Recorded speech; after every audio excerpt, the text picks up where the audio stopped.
Hello बच्चों, मैं Rahul Choubey YouTube channel Rahul sir physics class से फिर आपके साथ एक और नए टॉपिक के साथ में आया हूं। आज हम फिजिक्स का एक नया टॉपिक पढ़ने वाले हैं जो क्लास 12 का एक इम्पॉर्टेंट टॉपिक है और आपको लॉन्ग क्वेश्चन में पूछा जाता है। पिछले हमने जो वीडियोस में देखा कि गॉस थ्योरम क्या होती है, इलेक्ट्रिक फ्लक्स क्या होते हैं, इलेक्ट्रिक फ्लक्स के टाइप क्या होते हैं। आज हम जो देखने वाले हैं वो है गॉस थ्योरम के एप्लीकेशन, जिनको हिंदी में गॉस प्रमेय के अनुप्रयोग भी कहते हैं।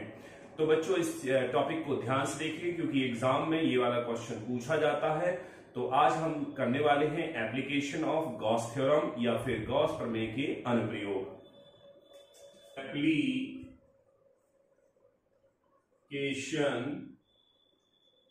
ऑफ गॉस थ्योरम, हिंदी में बोलेंगे गॉस प्रमेय के अनुप्रयोग। गॉस प्रमेय के अनुप्रयोग। तो आज का हमारा टॉपिक है एप्लीकेशन ऑफ गॉस थ्योरम। लेकिन थोड़ी सी एक चीज समझाने के लिए मैं आपको एक और चीज पे ले जाता हूं। हम लोगों ने एक फॉर्मूला पढ़ा था phi E equal to E S cos theta. आपको बच्चों ध्यान आ रहा होगा कि ये फॉर्मूला इलेक्ट्रिक फ्लक्स का है और इस इलेक्ट्रिक फ्लक्स के फॉर्मूले से हम किसी भी ओपन या क्लोज सरफेस में इलेक्ट्रिक फ्लक्स को मेजर कर सकते हैं। लेकिन अगर मुझसे पूछा जाए कि मैक्सिमम एंड मिनिमम फ्लक्स कब ऑब्टेन होंगे तो how can we determine? Answer है the flux value is totally dependent on the theta. Theta पर डिपेंड करेगी। तो आंसर क्या होगा कि अगर ये थीटा की वैल्यू 0 हो जाए, तो if theta equal to 0 degree then value आएगी phi E equal to E multiply by S, because cos 0 की वैल्यू 1 होती है। लेकिन अगर यही थीटा की वैल्यू 90 डिग्री हो जाए तो फाई ई की वैल्यू आएगी 0, बिकॉज कॉस 90 की वैल्यू 0 होती है। इसका मतलब है अगर कोई सरफेस में E और S के बीच में एंगल 0 डिग्री बन रहा है तो वहां से हमें मैक्सिमम फ्लक्स ऑब्टेन होते हैं। लेकिन अगर वही एंगल 90 डिग्री का बन रहा है तो मिनिमम फ्लक्स ऑब्टेन होते हैं या कोई भी फ्लक्स ऑब्टेन नहीं होता। हम जो क्वेश्चन आगे पढ़ने वाले हैं उसमें ये वाला रूल भी अप्लाई होगा। तो आपको बच्चों ध्यान रखना है कि अगर 0 डिग्री का कोई एंगल बन रहा है E और S के बीच में, 0 डिग्री का मतलब क्या होता है? इंटेंसिटी और सरफेस की अगर डायरेक्शन सेम है, it means these are parallel, then the theta equal to 0 degree. But अगर इंटेंसिटी ऐसे है और सरफेस ऐसे जा रहा है, this is the direction of intensity, this is the direction of surface and this angle is 90 degree. तो हम इस कंडीशन में बोलेंगे phi E equal to 0, but इस कंडीशन में the phi E is not equal to 0।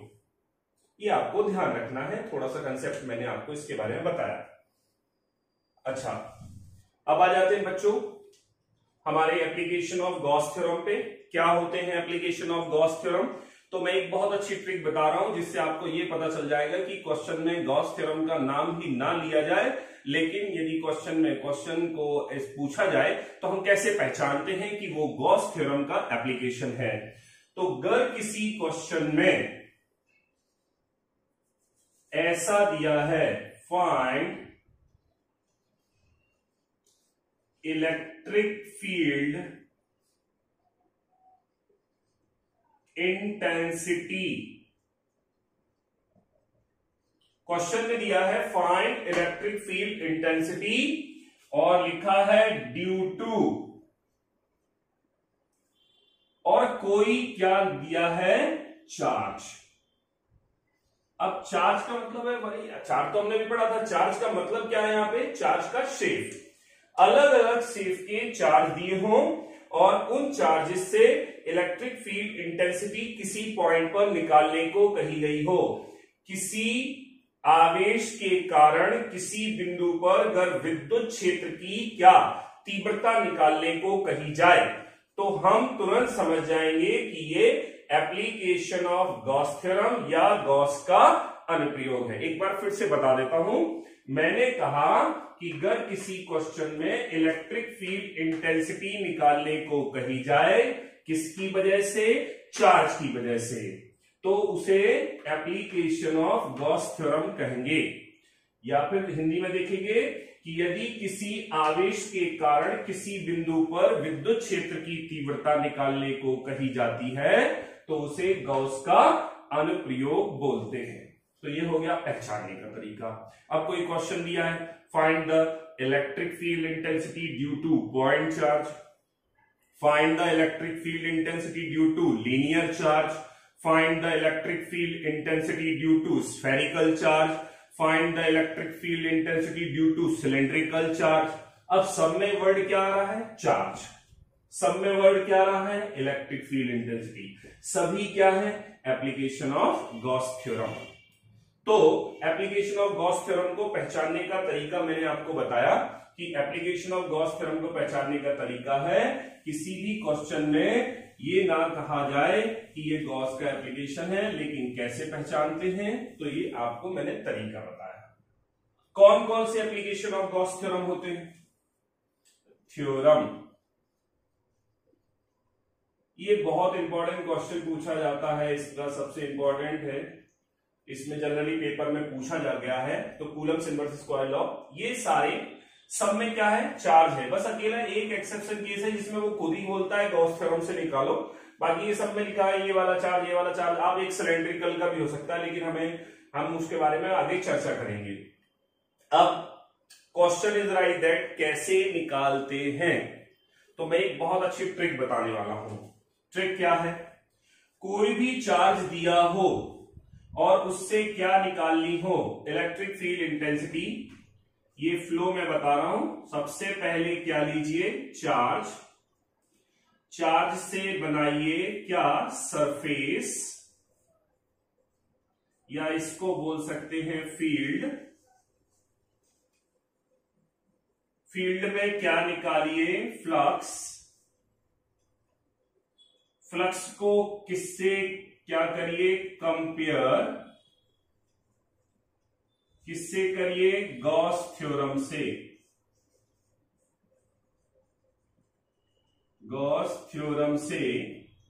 और अगर आप कंपेयर करेंगे तो आपको क्या मिल जाएगी, इलेक्ट्रिक फील्ड इंटेंसिटी। फिर से मैं बता रहा हूं, कोई भी जो चार्ज है, चार्ज लीजिए, चार्ज से क्या बनाइए, सरफेस या फील्ड। फील्ड में क्या निकालिए, फ्लक्स। क्या निकालना है, फ्लक्स। लेकिन ये फ्लक्स कौन से फॉर्मूले से निकलेंगे, फाई बराबर ES cos थीटा। और इन फ्लक्सों को कंपेयर करिए किससे, गॉस थ्योरम से, आपको इंटेंसिटी मिल जाएगी। मेथड का फ्लो यही रहेगा।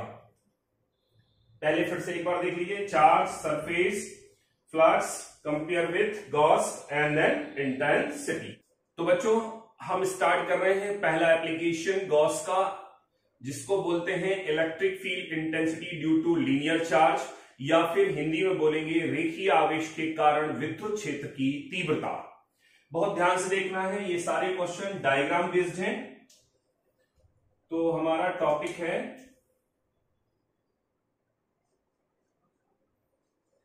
इलेक्ट्रिक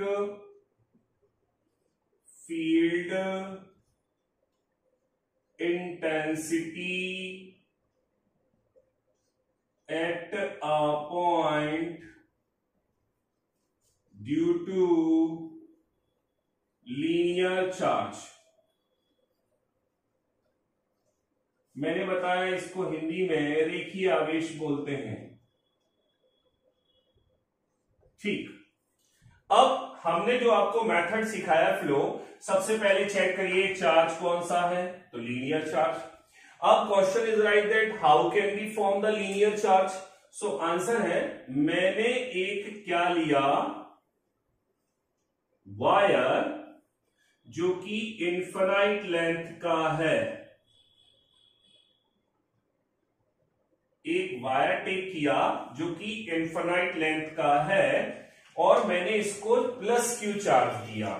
जब हम इसको चार्ज देंगे तो चार्ज इसके सरफेस पर यूनिफॉर्मली, मतलब एक समान, यूनिफॉर्मली डिस्ट्रीब्यूट हो जाएगा। तो मैंने इस पर क्यू चार्ज दिया है, प्लस क्यू चार्ज, और जब प्लस क्यू चार्ज देंगे तो यूनिफॉर्मली डिस्ट्रीब्यूट हो गया, लेकिन कितनी लेंथ में डिस्ट्रीब्यूट हो गया? एल लेंथ में। तो हमने एक वायर लिया, वायर को चार्ज दिया, चार्ज उसके यूनिफॉर्मली डिस्ट्रीब्यूट हो गया। अब अगर ये कोई चार्ज है तो चार्ज के कंसेप्ट पढ़ा था कि चार्ज अपने चारों तरफ एक फील्ड या क्षेत्र बनाता है, और अगर ये क्षेत्र बनाता है तो मैं मान लेता हूं कि यहां से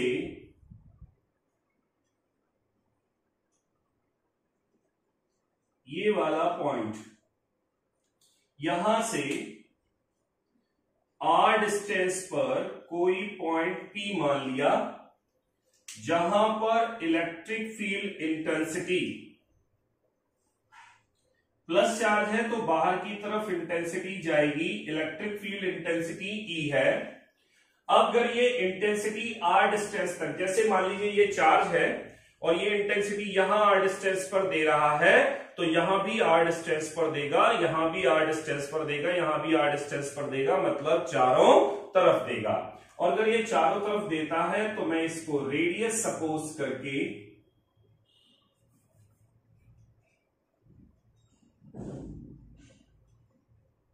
मैंने ये रेडियस सपोज कर ली आर की, यहां पर भी इसको रेडियस सपोज कर लेते हैं, और अगर मैंने इसको रेडियस सपोज कर ली तो यहां पर एक सर्कल ड्रॉ किया ऐसे, यहां पर भी एक सर्कल ड्रॉ किया ऐसे, और इस सर्कल को इस वाले सर्कल से ज्वाइन कर दिया, और इस सर्कल को इस वाले सर्कल से ज्वाइन कर दिया, और जब मैंने ये दोनों सर्कल्स क्या कर दिए? ज्वाइन, तो हम देख रहे हैं क्या फॉर्म हो गया? सिलेंडर। इट मींस कोई भी अगर लीनियर चार्ज होता है, एक नंबर का क्वेश्चन आया, लीनियर चार्ज से बनने वाली फील्ड कैसी होती है? आंसर है सिलेंड्रिकल, सिलेंड्रिकल फील्ड होती है। अब देखिए, इस सिलेंड्रिकल फील्ड के लिए मैंने बताया था कि ये कितनी लेंथ का बन गया होगा, तो आंसर अभी हमने आपको बताया था कि ये लेंथ जो है वो एल है।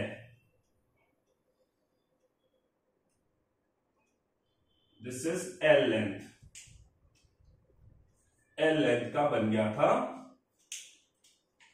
और ये रेडियस कितनी है? आर। ये वाला कोई पॉइंट मान लेते हैं, दिस इज ओ। ओके, अब आ गया सिलेंडर। सिलेंडर में अब हमें क्या करना है? तो सिलेंडर के कितने सरफेसेस होते हैं, कितने पृष्ठ होते हैं? तो आंसर है, पहला सरफेस होता है ये S1, दूसरा सरफेस होता है ये S2, और तीसरा सरफेस होता है ये S3। तो ध्यान रखिए, किसी भी सिलेंडर में 3 सरफेसेस होते हैं, S1, S2 और S3। S1, S2 और S3, 3 नंबर ऑफ सरफेसेस होते हैं सिलेंडर में, S1, S2 और S3। अब हम देखते हैं, इस S1 का छोटा सा एक पार्ट ले लेते हैं ये, इस S3 का भी एक छोटा सा पार्ट ले लेते हैं ये। इसके छोटे से पार्ट की जो डायरेक्शन होगी ये ऊपर की तरफ होगी ऐसे, ये छोटे से पार्ट की डायरेक्शन होगी ये नीचे की तरफ होगी ऐसे। यहां पर अगर मैं इंटेंसिटी की डायरेक्शन देखूं तो बाहर की तरफ होगी ऐसे, यहां भी इंटेंसिटी बाहर की तरफ होगी ऐसे, क्योंकि प्लस चार्ज है। तो this is the direction of intensity, this is the direction of surface, small surface, this is the direction of small surface, this is direction of intensity. और इस एंगल को अगर हम देखेंगे तो this is equal to 90 degree and this angle is also 90 degree. अब इधर भी ऐसा ले लेते हैं, इसका भी छोटा सा एक सरफेस ले लेते हैं, ये देखिए ऐसा, लेकिन इसकी डायरेक्शन बिल्कुल इसी की डायरेक्शन में है, दिस इज ds, और यहां पर थीटा की वैल्यू 0 डिग्री है। ये कंसेप्ट है। अब हमने आपको सिखाया था कि अगर 90 डिग्री का एंगल S और E के बीच में बन रहा हो तो यहां से मिलने वाला फ्लक्स की वैल्यू कितनी होगी, 0। यहां से भी जो फ्लक्स मिल रहा होगा उसकी वैल्यू कितनी होगी, 0। तो this is the diagram of electric field intensity due to linear charge. फिर से मैं आपको एक बार बता देता हूं। हमने सबसे पहले एक इन्फिनाइट लेंथ का वायर लिया, उसको प्लस क्यू चार्ज लिया, प्लस क्यू चार्ज जैसी दिया वो उसके एल लेंथ पर यूनिफॉर्मली डिस्ट्रीब्यूट हो गया। अगर मैंने माना कि यहां से आर डिस्टेंस पर कोई पॉइंट पी है जहां पर इलेक्ट्रिक फील्ड इंटेंसिटी हमें डिटरमाइन करनी है कितनी, ई, तो हम कहेंगे कि यहां से इस तरफ भी मिलेगी, इसलिए मैंने आर को रेडियस और एल लेंथ का एक क्या बना दिया, सिलेंडर। बट सिलेंडर के पास 1, 2 और 3 सरफेसेस होते हैं, S1, S2 और S3। जब एक ऐसा क्वेश्चन आए जिसमें हमें इलेक्ट्रिक फील्ड इंटेंसिटी किसी चार्ज से निकालनी हो और उसमें एक से ज्यादा सरफेसेस हो, तो हमें सबसे पहले ये चेक करना होता है कि कौन सा सरफेस हमें फ्लक्स देगा और कौन सा सरफेस हमें फ्लक्स नहीं देगा। तो अब हमें इसमें चेक करने वाले हैं कौन सा सरफेस हमें फ्लक्स दे रहा है और कौन सा सरफेस फ्लक्स नहीं दे रहा है। तो there are 3 number of surfaces in cylinder S1, S2 and S3, but there is no flux obtained from the S1 and S3। ये स्टेटमेंट लिखना पड़ेगा आपको। There are 3 surfaces in cylinder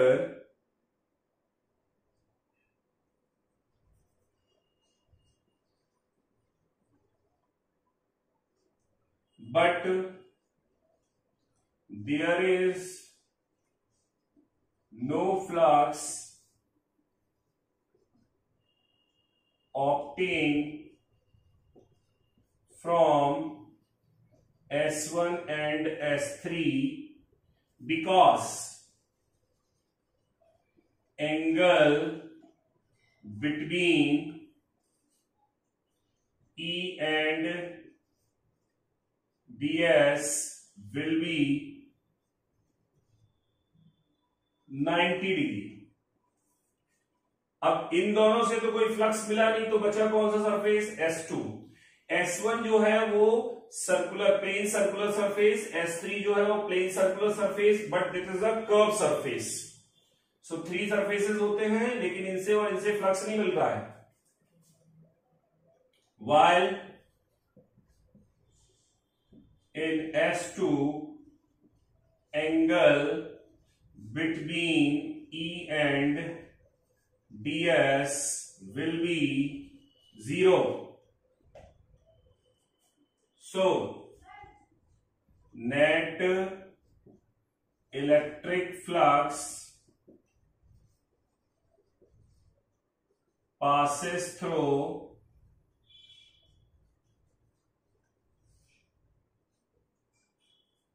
Gaussian. अच्छा, मैं आपको एक नए सरफेस के बारे में बता रहा हूं। गॉसियन सरफेस क्या होता है, तो क्लोज सरफेस जिसके में सभी जगह पर चार्ज की वैल्यू इक्वल होती है उसे गॉसियन सरफेस कहते हैं। तो जब लीनियर चार्ज एक सरफेस बना रहा है तो उसको वो क्लोज बन गया और क्लोज सरफेस को गॉसियन सरफेस कहा गया। तो गॉसियन सरफेस कैसे निकालें, तो फॉर्मूला होता है फाई ई बराबर flux from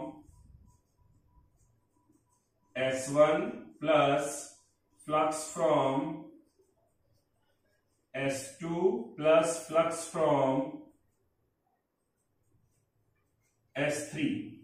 phi E equal to what, flux from, कैसे निकालेंगे, surface integration E ds cos, but कितने degree, 90 degree, plus surface integration E ds cos कितने degree, 0 degree, plus surface integration E ds cos 90 degree.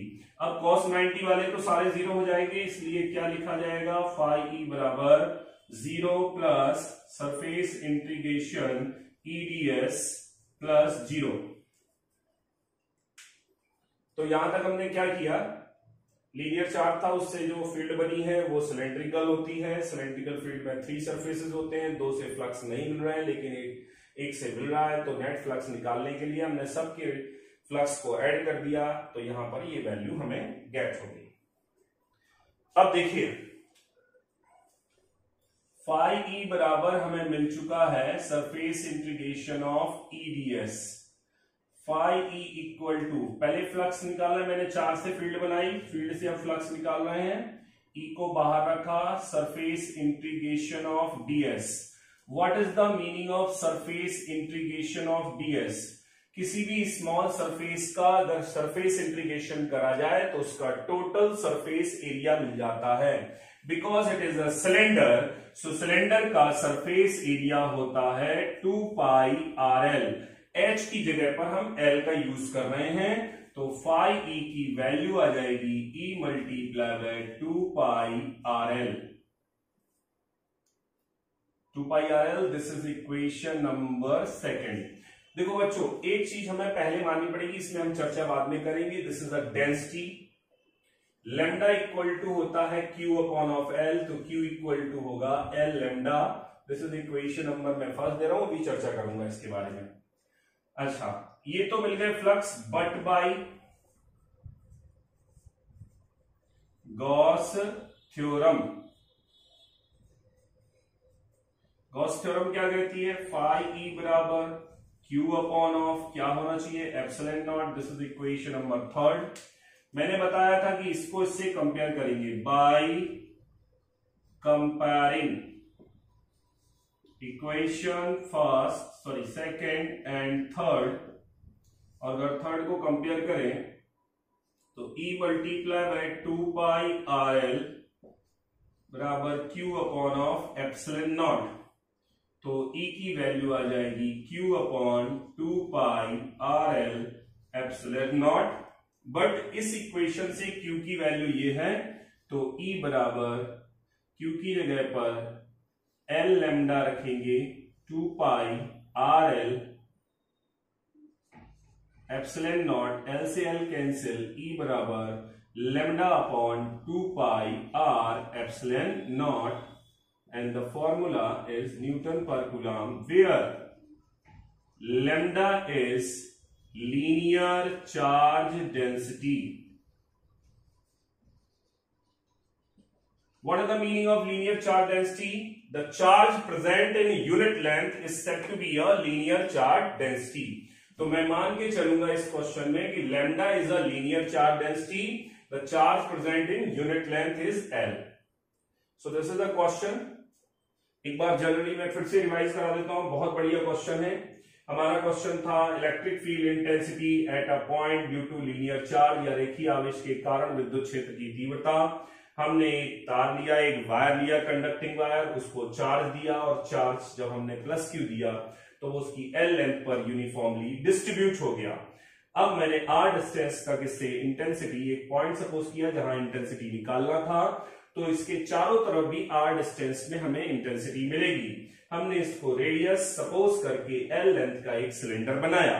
Cylinder में 3 number of surfaces होते हैं, S1, S2 and S3। हमने बताया कि अगर कोई सरफेस के अंदर बहुत सारे सरफेस बन रहे हो तो फ्लक्स निकालने के पहले हम ये चेक करते हैं कौन सा सरफेस हमें फ्लक्स दे रहा है और कौन सा फ्लक्स नहीं दे रहा।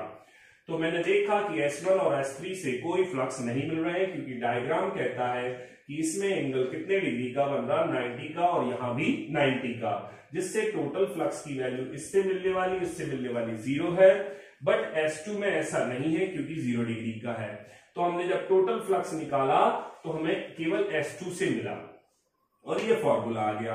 अब ये फॉर्मूले से हमें इंटेंसिटी कैलकुलेट करना था, डीएस का सरफेस इंटीग्रेशन किया। मैंने बताया कि सरफेस इंटीग्रेशन ऑफ डीएस का मतलब है टोटल एरिया, और इस सिलेंडर का एरिया होता है 2 पाई आर एल। मैंने यहां रख दिया। ये फ्लक्स हमें ऑप्टेन हो गए पुराने फॉर्मूले से, लेकिन गॉस कहते हैं फ्लक्स इतना होना चाहिए, तो हमने फाई बराबर Q upon of epsilon not से इसको कंपेयर किया, ये हमें फॉर्मूला मिला यहां से। लेकिन हम जानते हैं कि यदि डेंसिटी की फॉर्म में चार्ज लिखा जाए तो ऐसे लिखा जा सकता है, because the linear charge, so we take the linear charge density.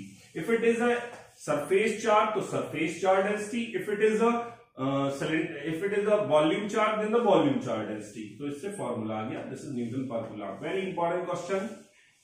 तो बच्चों आपको थोड़ा समझ में आया होगा कि ये कैसा क्वेश्चन था और इसको कैसे सॉल्व करते हैं। इज देयर एनी प्रॉब्लम, आप मुझे कमेंट करके पूछ सकते हैं कि इसमें हम ये कैसे करें।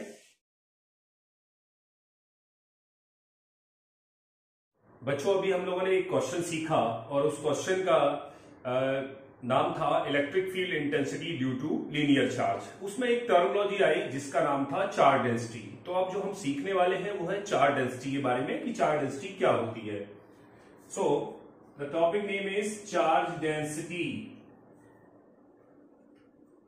मैं इसको हिंदी में भी नाम बता देता हूं, आवेश घनत्व बोलते हैं इसको, आवेश घनत्व। What is the meaning of charge density? The charge present in unit length, unit area और unit volume। किसी भी सब्सटेंस की यूनिट लेंथ में या यूनिट एरिया में या यूनिट वॉल्यूम में, एकांक लंबाई में, एकांक क्षेत्रफल में या एकांक आयतन में जितना चार्ज होता है उसे चार्ज डेंसिटी कहते हैं। जैसे मान लीजिए मेरे पास में एक L लेंथ का कोई कंडक्टर है और इस कंडक्टर पे Q चार्ज है, तो इसके लिए जो चार्ज डेंसिटी ली जाएगी उसे हम कहेंगे linear charge density. Linear charge density या रेखीय आवेश घनत्व, और उसे लैम्डा से डिनोट करेंगे। लेकिन अगर मेरे पास में कोई ऐसा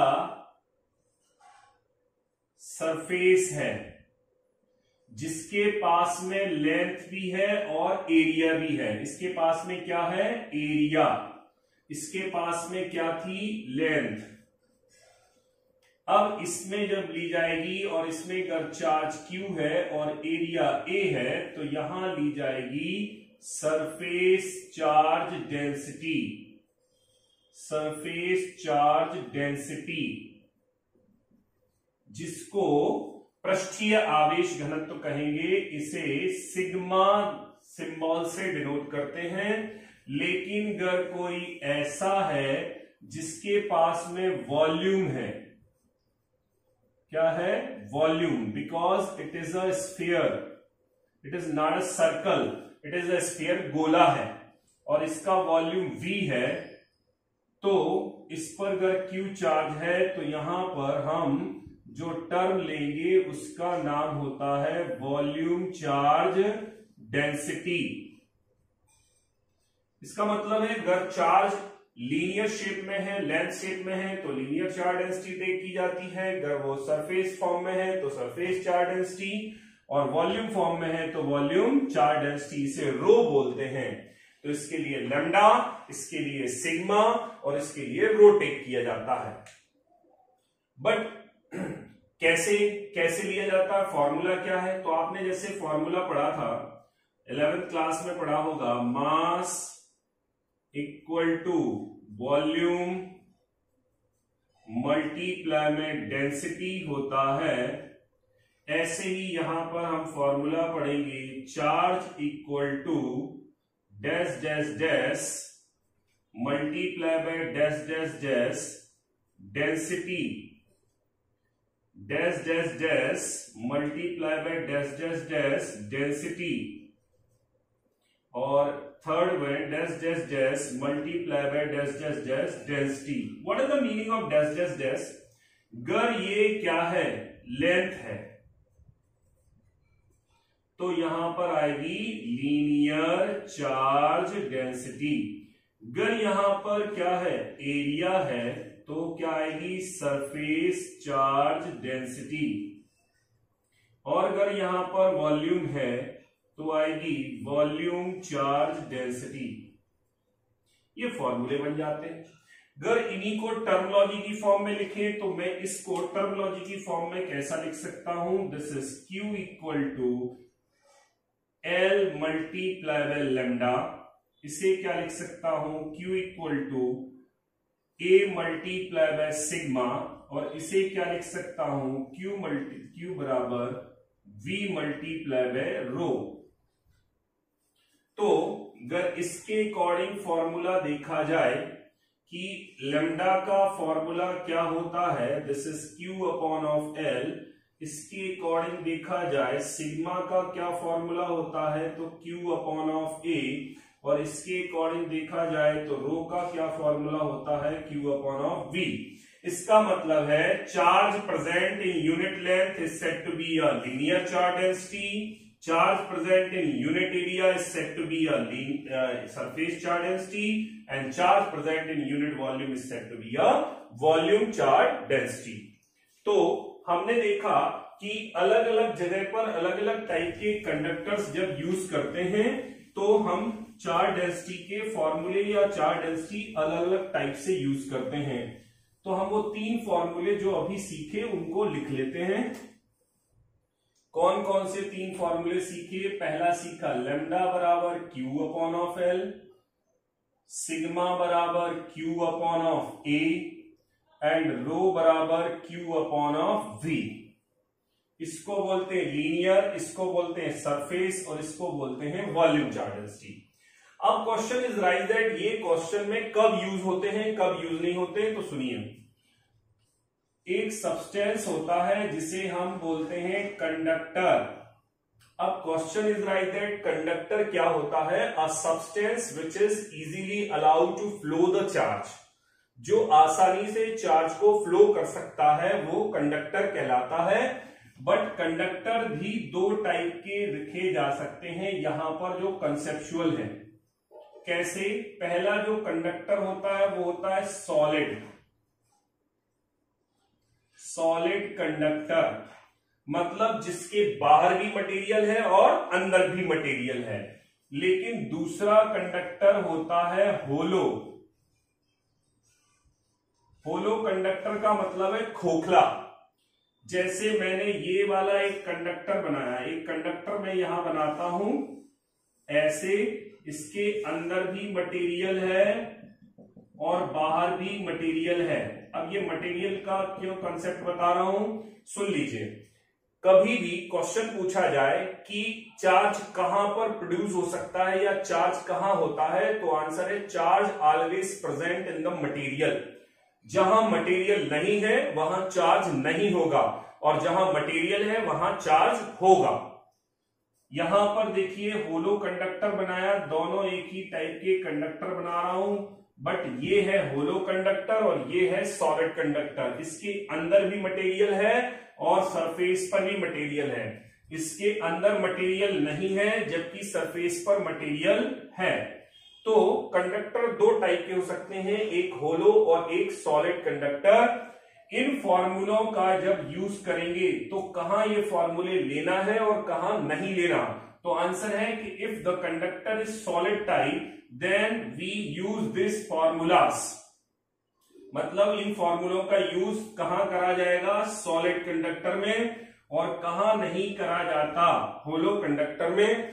क्योंकि जब भी हम होलो कंडक्टर को चार्ज देते हैं वो सारा चार्ज उसके सरफेस पर डिस्ट्रीब्यूट हो जाता है, अंदर चार्ज की वैल्यू 0 होती है। बहुत बढ़िया कंसेप्ट है। किसी भी होलो कंडक्टर को चार्ज देने पर उसका सारा चार्ज कहां चला जाता है, तो आंसर है उसका सारा चार्ज उसके सरफेस पर होता है, अंदर चार्ज की वैल्यू कितनी हो जाती है, 0। इसलिए हम ऐसे कंडक्टर में चार्ज की वैल्यू डेंसिटी की फॉर्म में कैलकुलेट नहीं करते। तो आंसर है जब सॉलिड कंडक्टर आए तो आप ये फॉर्मूलों का यूज करिए, और जब होलो कंडक्टर आए तो ये फॉर्मूलों का यूज नहीं करना। खोखला कंडक्टर है और ठोस कंडक्टर, ठोस चालक, इसको हिंदी में बोलते हैं चालक। 2 प्रकार के चालक हैं, एक तो सॉलिड है और एक होलो कंडक्टर है। तो ये वाला क्वेश्चन आप बहुत ध्यान रखिएगा। किसी भी होलो कंडक्टर को चार्ज देने पर उसके अंदर चार्ज की वैल्यू कितनी होती है? 0।